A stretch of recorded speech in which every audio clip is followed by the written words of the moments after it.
परम पूज्य परमेश्वर सतगुरु रामपाल जी का मैं पवन दास जयपुर वाला एक अदना सा शिष्य आज मुझे सतलोक आश्रम धनाना जिला सोनीपत हरियाणा वालों की मूर्खता पर मजबूरी वश एक छोटा सा वीडियो बनाना पड़ रहा है, क्योंकि सतलोक आश्रम धनाना के एक सेवादार विकास सिंह पुरिया ने हरियाणा सहित भारत व पूरी दुनिया को एक चैलेंज दिया है। चैलेंज क्या है? अभी कुछ ही दिन पहले भिवानी के खरककला गांव में सतलोक आश्रम के सेवादारों और गांव के कुछ युवाओं के बीच में खूनी संघर्ष हुआ, झगड़ा हुआ। इस झगड़े में सतलोक आश्रम के 60-70 सेवादारों ने खरककला गांव के 2-4 युवकों पर जमकर लाठी, डंडे और पत्थर बरसाए। इस घटना के बाद गांव के 2 युवक बेहद सीरियस हैं। एक को तो पहले भिवानी मेडिकल में, भिवानी से रोहतक और रोहतक से फिर चंडीगढ़ पीजीआई में दाखिल किया गया है। उसकी हालत अभी नाजुक है। उसके बाद खरककला गांव वालों ने आसपास के 20-25 गांवों की पंचायत बुलाई और पंचायत में जो बात निकलकर सामने आई कि झगड़ा क्यों हुआ, तो झगड़े का मुख्य कारण ये था कि सतलोक आश्रम धनाना वाले एक फर्जी मुहिम, अन्नपूर्णा मुहिम के तहत खरककला गांव में मोटर और पाइप लेकर गए हुए थे और उन्होंने कहा कि गांव वालों को इकट्ठा कर लिया जाए, हम लोग सामान लेकर आ रहे हैं। गांव वालों ने कुछ लोगों को इकट्ठा किया, सतलोक आश्रम वालों का एक छोटा सा कार्यक्रम आयोजित करवाया और संत रामपाल जी के जयकारे लगाने लगे कि संत रामपाल जी भगवान की जय, संत रामपाल जी भगवान की जय। इस बात को लेकर खरककला गांव के कुछ युवाओं ने ऑब्जेक्शन उठाया कि भाई आप अपने गुरुजी को गुरुदेव कहकर पुकारिए, आप उनको महाराज कहकर पुकारिए, लेकिन आप उन्हें भगवान कहकर मत पुकारिए, क्योंकि संत रामपाल जी भगवान नहीं है, हम उनको भगवान नहीं मानते। आप सतलोक आश्रम वाले यदि उनको भगवान मानते हैं तो हमें कोई ऑब्जेक्शन नहीं है, लेकिन ये भगवान के नारे आप अपने आश्रमों में लगाइए, आप अपने घर पर लगाइए। यहाँ यदि आपने उनके नाम का जयकारा लगाना है तो आप उनको महाराज कहकर जयकारा लगाइए कि संत रामपाल जी महाराज की जय, भगवान कहकर जयकारा ना लगाइए। इस बात पर आश्रम वाले और गांव वालों के बीच में झगड़ा हो गया। उसके बाद सतलोक आश्रम धनाना के सेवादार विकास सिंह पुरिया ने पूरे हरियाणा को, भारत को, पूरी दुनिया को एक चैलेंज दिया है और कहा है कि भगवान तो भगवान ही होता है, संत रामपाल जी भगवान हैं और उनको भगवान ही कहा जाएगा। और विकास सिंह पुरिया जी ने कहा है कि कोई भी व्यक्ति, मैं चैलेंज करता हूं, कोई भी व्यक्ति 10 ऐसे पॉइंट बना ले जिन पॉइंटों से ये साबित होता हो कि ये 10 गुण भगवान के अंदर होते हैं, यानी इन 10 गुणों से परिपूर्ण यदि संत रामपाल जी हैं तो वे भगवान माने जाएंगे। ये चैलेंज विकास सिंह पुरिया ने दिया। तो मैं पवन दास जयपुर से, मैं भी परम पूज्य परमेश्वर सतगुरु रामपाल जी का एक छोटा सा भगत हूं, लेकिन आज मुझे मजबूरी वश विकास सिंह पुरिया के इस बेहद मूर्खतापूर्ण चैलेंज को स्वीकार करना पड़ रहा है। सबसे पहले आपको विकास सिंह पुरिया का वो छोटा सा वीडियो दिखाते हैं जिसमें उन्होंने क्या कहकर देश दुनिया को चैलेंज दिया है। सुनिए। संत रामपाल जी महाराज जी को भगवान क्यों कहते हो? भाई भगवान ने तो कमांगे ना। चलो एक चैलेंज स्वीकार करो, आप 10 पॉइंट बनाओ कि भाई ये पॉइंट हों तो ही उस महापुरुष को भगवान कहना चाहिए। आप पूरी सोच लो, सारे जने पंचायत इकट्ठी करके और 10 पॉइंट बनाओ कि भाई ये क्राइटेरिया जिस पे सेट होगा उसी को भगवान माना जाएगा और उसने हम सब भगवान कहेंगे, पंचायती भी भगवान कहेंगे और भाई जो सुनने लाग रहे हैं वो भी सारे भगवान कहेंगे। अब आप ये देखो 10 पॉइंट जब आप बनाओगे तो ये हमारी गारंटी है कि संत रामपाल जी महाराज 10 के 10 पॉइंट पर 100% खरे उतरेंगे। हम तारीख के हिसाब से बता देंगे कि कौन से पॉइंट पर जो तुमने बनाए हैं उस पर महाराज जी कहाँ खरे हैं। क्यों? क्योंकि भगवान हमेशा भगवान वाली बातों पर खरे होंगे। लेकिन इस बात का भी ध्यान रखियो, इसे पॉइंट ना बना लियो कि जिन तुम भगवान मान रहे हो वो फिर तुमने भगवान ना लगे। रामपाल जी महाराज भगवान हैं, इस बात के लिए दोबारा से सुन लो कि 10 पॉइंट काट लो, और उन 10 पॉइंट पर अगर रामपाल जी महाराज जी खरे ना उतरे तो आप इस चीज ने आजमा के देख लो। सत साहेब सतगुरुदेव जी की जय। वीडियो आपने देखा। अब मैं पवन दास विकास सिंह पुरिया से 10 पॉइंट नहीं, केवल 2 पॉइंटों पर चर्चा करूंगा, केवल 2 पॉइंटों पर। विकास सिंह पुरिया ने कहा कि 10 ऐसे पॉइंट जो ये साबित करते हों कि ये गुण भगवान के अंदर होते हैं और हम वो साबित कर देंगे। तो विकास सिंह पुरिया जी 10 पॉइंट तो बहुत दूर की बात है। मैं पवन दास केवल आपके सामने 2 पॉइंट रखूंगा। सबसे पहला पॉइंट भगवान होने का। जो भगवान होता है वो कभी भी मां के गर्भ से पैदा नहीं होता, कभी भी एक स्त्री की कोख से जन्म लेकर बाहर नहीं आता, जेर में लिपटकर बाहर नहीं आता। जो असल में परमात्मा होता है, भगवान होता है। जबकि आप ही लोगों के अनुसार संत रामपाल जी का जन्म 8 सितंबर 1951 के दिन गांव धनाना, जिला सोनीपत, हरियाणा में भगत नंदराम जाट के घर पर और भगतमती इंद्रो देवी की कोख से हुआ। ये आप सतलोक आश्रम वाले ही बार बार लिखते हैं और बार बार बोलते हैं, और 8 सितंबर को इन सभी सतलोक आश्रमों में आप उनका जन्मदिन भी मनाते हैं। तो विकास सिंह पुरिया जी, आपने चैलेंज किया है, आपके चैलेंज को हमने स्वीकार किया है। अब आपने ये साबित करना होगा कि संत रामपाल जी का जन्म नहीं हुआ है। संत रामपाल जी ने किसी भी स्त्री की कोख से जन्म नहीं लिया है। संत रामपाल जी स्वयंभू हैं, संत रामपाल जी प्रकट हुए हैं। आप साबित कर दीजिए और ये देश दुनिया मान लेगी कि हाँ, विकास सिंह पुरिया जी ने साबित कर दिया, इसलिए हम संत रामपाल जी को भगवान मान रहे हैं। दूसरा पॉइंट भगवान होने का। भगवान कभी भी स्त्री भोग नहीं करता है, क्योंकि भगवान ने सारी सृष्टि रची है। सृष्टि में जितने भी प्राणी हैं, स्त्री या पुरुष, ये सब भगवान के वचन से उत्पन्न उनके बच्चे हैं, उनके बेटा बेटी हैं, उनकी संतान है। अब यदि संत रामपाल जी भगवान हैं तो जिस स्त्री अनारो देवी के साथ संत रामपाल जी का विवाह हुआ है, वो स्त्री भी तो संत रामपाल जी की वचन की बेटी हुई, क्योंकि सब प्राणियों को भगवान ने उत्पन्न किया है। तो वो स्त्री अनारो देवी जिसके साथ संत रामपाल जी का विवाह हुआ, जिस स्त्री से संभोग करके संत रामपाल जी ने 4 नालायक संतान पैदा की, तो विकास सिंह पुरिया जी साबित करो, क्योंकि भगवान के लक्षण में लिखा है कि भगवान कभी स्त्री संग नहीं करता, स्त्री भोग नहीं करता, भगवान कभी शारीरिक संबंध बनाकर बच्चे पैदा नहीं करता। जबकि दुनिया जानती है संत रामपाल जी शादीशुदा हैं और उन्होंने स्त्री भोग करके 4 संतान उत्पन्न की है। तो विकास सिंह पुरिया जी, आपने जो चैलेंज किया है, मैं केवल 2 पॉइंट आपके सामने रखता हूं, मैंने रख दिए हैं। 10 पॉइंट रखूंगा तो आप आजीवन जवाब नहीं दे पाओगे।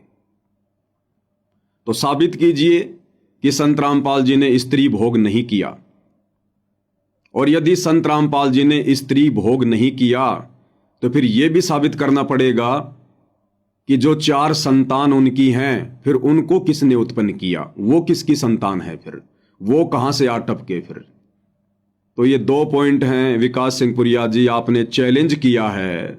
सतलोक आश्रम के सेवादार विकास सिंह पुरिया जी, आपने देश दुनिया को चैलेंज किया है। और विकास सिंह पुरिया जी, इन 2 पॉइंटों को साबित करने के लिए प्रमाण सहित मैं आपको आपकी आजीवन उम्र का समय देता हूं। जब तक आपके प्राण शेष हैं, जब तक आपकी उम्र शेष है, तब तक आपको समय समय है। एक कहावत है कि बात जुबान से और तीर कमान से एक बार निकलने के बाद वापस नहीं आता है, इसलिए व्यक्ति ने अपनी जुबान से शब्दों को बहुत ही सोच समझ कर निकालना चाहिए। तो विकास सिंह पुरिया जी, मैंने आपका चैलेंज स्वीकार किया। ये देश दुनिया आपके जवाब की प्रतीक्षा में है, और यदि आप इन बातों का जवाब ना दे पाओ तो कोई बड़ी बात नहीं है। एक छोटा सा वीडियो बनाकर प्रार्थना कर लेना कि भाई पवन दास, मेरे से गलती हो गई, मैंने जल्दबाजी में सोशल मीडिया पर पब्लिसिटी के चक्कर में वीडियो वायरल कर दिया। आप अपने गुरुदेव भगवान की दया से इन पॉइंटों को क्लियर करो, साबित करो आप। उसके बाद विकास सिंह पुरिया जी से मेरी प्रार्थना रहेगी कि भाई विकास सिंह पुरिया, आप लोगों ने मुझ पवन दास के वीडियो मेरे Facebook page Pawan Das is live के ऊपर ना तो संगत को देखने दिए, ना आप लोगों ने कभी देखे। अगर देख लेते तो जो चैलेंज आपने आज देश दुनिया को किया है, इस चैलेंज का जवाब मैं पवन दास आज से 2 साल पहले ही परम पूज्य परमेश्वर सतगुरु रामपाल जी के कर कमल से लिखित जितनी भी पुस्तकें हैं, यथार्थ भक्ति बोध का सरलार्थ, इस पुस्तक पर 3-3 घंटे के 30 वीडियो बनाकर Facebook page Pawan Das is live के ऊपर डाल चुका हूं। कबीर सागर का सरलार्थ, इस ग्रंथ पर 3-3 घंटे के 60 वीडियो बनाकर Facebook page Pawan Das is live के ऊपर डाल चुका हूं। मुक्ति बोध, इस पवित्र ग्रंथ पर 50 वीडियो 3-3 घंटे के फेसबुक पेज पवन दास इस लाइव के ऊपर डाल चुका हूं। भक्ति और भगवान, जब जब भूल पड़े, धरती पर अवतार, इन तमाम पुस्तकों पर 3-3 घंटे के वीडियो बनाकर फेसबुक पेज पवन दास इस लाइव के ऊपर वायरल कर चुका हूं। और इन सारी बातों के जवाब सतगुरु रामपाल जी ने उन पुस्तकों में दे रखे हैं, क्योंकि उस अंतर्यामी परमात्मा को पता था कि आने वाले समय में देश और दुनिया उनके परमात्मा होने का प्रमाण मांगेगी। तो गुरुदेव भगवान ने अपनी इन पुस्तकों में सारे प्रमाण छुपा रखे थे, और समय आने पर इस पवन दास के माध्यम से उन्होंने वीडियो बनवा दिए हैं। आने वाले समय में ये वीडियो देश और दुनिया देखेगी। सोशल मीडिया पर 2028 युग परिवर्तन के बाद 2 ही प्रकार के वीडियो चलेंगे, सतगुरु रामपाल जी के सत्संग और पवन दास की साथ संगति के वीडियो।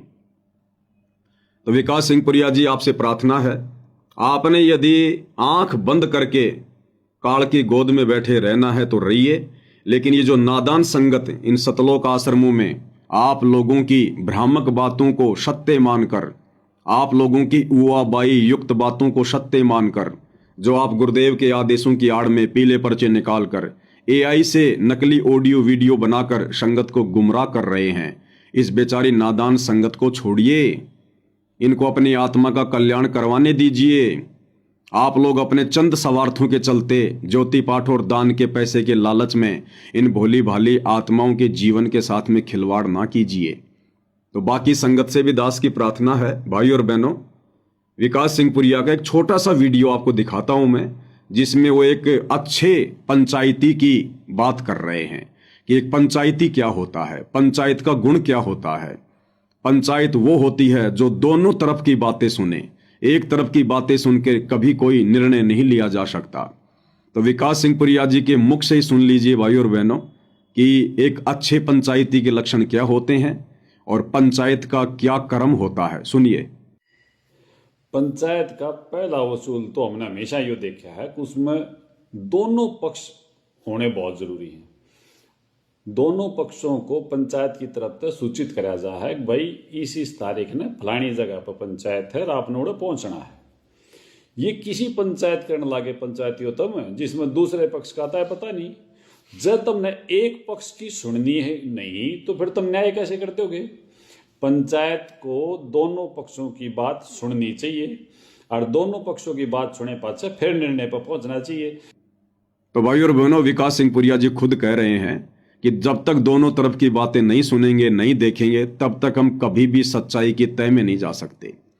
तो संगत से मेरी प्रार्थना है, गुरुदेव भगवान भी कहते हैं कि कहे कबीर सोए जन मेरा, जो नीर खीर का करे निवेरा, कि मेरा सच्चा भगत मेरा ज्ञानी भगत वही है जो नीर और खीर यानी दूध और पानी आपस में मिले हों, और हंस को परमात्मा ने एक गुण दिया है, वो दूध पी लेगा, पानी को छोड़ देगा। तो हंस की संज्ञा गुरुदेव ने अपने सच्चे भगत को दी है, अपने ज्ञानी भगत को दी है। जो सतगुरु रामपाल जी का ज्ञानी भगत होगा, सच्चा भगत होगा, उनके ज्ञान को आधार बनाकर मुझ पवन दास के वीडियो भी देखेगा और शतलोक आश्रम वालों की ये झूठी उआबाई भी सुनेगा, और उसके बाद निर्णय करेगा कि सच क्या है। गुरुदेव के सत्संगों के अनुसार, गुरुदेव के भक्ति विधान के अनुसार सच क्या है, क्योंकि सच जानने से किसी का नामखंड नहीं होता है। सतगुरुदेव भगवान ने हमें अध्यात्म को समझाने के लिए दोनों तरफ की बातें सुनाई है। नकली संतों की भी पुस्तकें दिखाई, उनके भी सत्संग सुनाए, और साथ में वेद भी दिखाए, कबीर सागर का सरलार्थ भी पढ़ाया, गरीबदास जी का ग्रंथ साहिब भी पढ़ाया, और अपने सत्संग भी सुनाए। उसके बाद हम भगत आत्माओं ने निर्णय किया कि सच क्या है और झूठ क्या है। तो जब तक हम दोनों तरफ की बातें नहीं सुनेंगे, तब तक हम कभी भी एक सफल पंचायती नहीं हो सकते, एक नेक भगत की भूमिका में नहीं आ सकते। तो सर्व संगत से दास की प्रार्थना है, ये डर और भय अपने दिलो दिमाग से निकालो। भाई और बहनों, यदि मैं पवन दास इन सतलोक आश्रम वालों के इसी भय में जी रहा होता, इनके डर के नीचे दबकर भक्ति कर रहा होता, तो मैं पवन दास आज अपने ऊपर 4 मुकदमे नहीं झेल रहा होता इन सतलोक आश्रम वालों के। लेकिन इनके द्वारा मुकदमे लगाने के बावजूद भी आप भाई बहनों तक, परमेश्वर रामपाल जी की अच्छी आत्माओं तक लगातार वीडियो बनाकर सत्य पहुंचाने की सेवा कर रहा हूं। तो थोड़ा सा प्रयास संगत ने भी करना चाहिए। ये डर, ये भय अपने दिलो दिमाग से निकालो। पिछले 10 वर्षों से हिसार जेल में बैठकर सतगुरु रामपाल जी हम संगत वालों की ज्ञान की ही परीक्षा ले रहे हैं।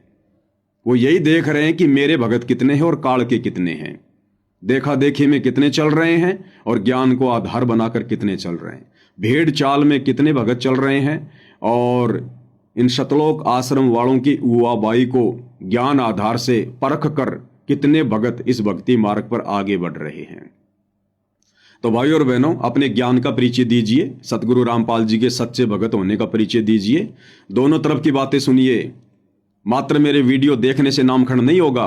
यदि मेरे वीडियो में कोई झूठ है, कोई पाखंड है, सतगुरु रामपाल जी के विरुद्ध यदि मैंने कोई बात कही है, मेरे वीडियो में यदि मैंने सतगुरु रामपाल जी की निंदा की है, उनकी चुगली की है, मैंने उनके साथ में कोई द्रोह किया है, तो आप मेरे वीडियो मत देखिए। उसके बाद आप कभी भी मेरे वीडियो मत देखिए। लेकिन एक बार सच्चाई देखना, जानना आपका हक है, आपका अधिकार है। और जब तक आप इस सच्चाई से परिचित नहीं होंगे, जिस सच्चाई को पिछले 10 वर्षों से इन सतलोक आश्रम वालों ने काल प्रेरणा से अपने स्वार्थों के चलते मुझ पवन दास को गुरुद्रोही घोषित करवा कर दबा रखा है, जब तक आप मेरे वीडियो देखकर इस सच्चाई से परिचित नहीं होंगे, आप कभी भी इस भक्ति मार्ग पर सफल नहीं हो सकते। आप सतगुरु रामपाल जी के तत्वज्ञानी भगत नहीं कहला सकते हैं। तो मेरी केवल इतनी प्रार्थना, इतनी विनती है। विकास सिंह पुरिया जी ने जो चैलेंज किया था, मैंने उस चैलेंज को स्वीकार किया है, और उस चैलेंज का जवाब ये विकास सिंह पुरिया तो कभी जिंदगी में भी नहीं दे पाएगा। लेकिन पवन दास के माध्यम से सतगुरु रामपाल जी ने वीडियो बनवाकर इन तमाम सवालों के जवाब 2 साल पहले ही दिलवा दिए हैं। अगर आवश्यकता है तो Facebook page Pawan Das is live के ऊपर जाकर मुझ पवन दास के ज्ञान आधारित वीडियो देखने की आवश्यकता है। उसके बाद दूध का दूध, पानी का पानी संगत के सामने स्वतः ही हो जाएगा। बंदी छोड़ सतगुरु रामपाल जी परमेश्वर जी की जय हो।